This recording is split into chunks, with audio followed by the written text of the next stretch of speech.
When it comes to bad girls, Lilith is the shadowy figure lurking just off the page. You won't find her in Genesis alongside Eve. She doesn't get a genealogy, a dramatic fall, or even a name drop. But in Jewish folklore and later interpretation, she becomes one of the most infamous women of all time, the demoness, the seductress, the baby killer, the first wife of Adam who refused to submit. So was Lilith a bad girl, or was she simply too powerful for the Bible's editors to tolerate? The legend of Lilith. Lilith's story shows up not in the Hebrew Bible itself, but in extra-biblical texts and traditions. The earliest hints are in ancient Mesopotamian myths, where Lilitu's spirits were associated with night demons, but the Jewish version takes a sharper turn. In the Alphabet of Ben Sira, a medieval text drawing on older traditions, Lilith is created alongside Adam from the same dust. Unlike Eve, who is formed later from Adam's rib, Lilith is his equal from the start.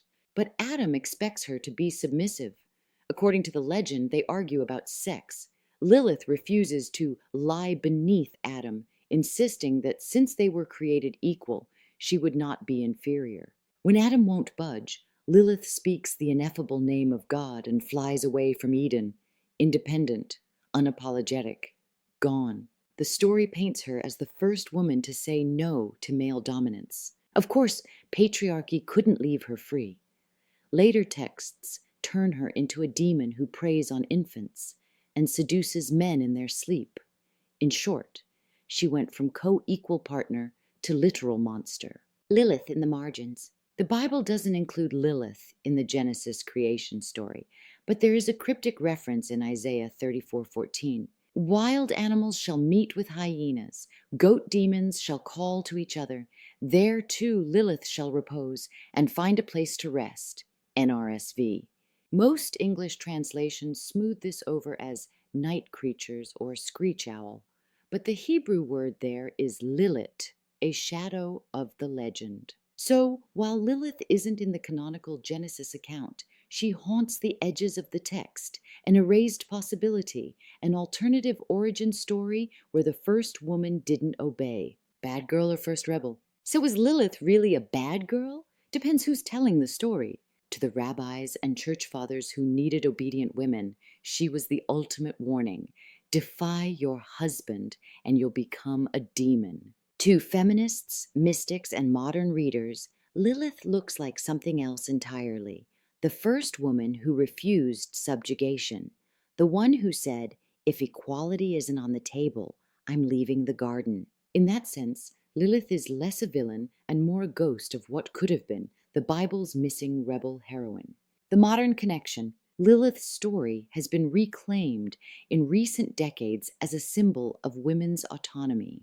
The feminist Lilith Fair Music Festival in the 1990s borrowed her name to celebrate female musicians. Jewish feminists have reimagined her not as a demon, but as a patron of independence and resistance. For sex workers, survivors, and criminalized women today, Lilith's legacy hits home. How many of us have been demonized for refusing to submit? How many reputations have been twisted into warnings? How often has society painted women as dangerous simply for saying, I want equality, I want out, I want more? Reclaiming Lilith. Lilith may not appear in the official Bible, but she embodies the same pattern we've seen with Eve, Delilah, Bathsheba, and so many others. When women refuse to play the role patriarchy assigns them, they are rewritten as dangerous, deviant, or demonic. Maybe Lilith wasn't a bad girl at all. Maybe she was the first woman who chose freedom over submission, and maybe that's exactly why she was cut out of the story.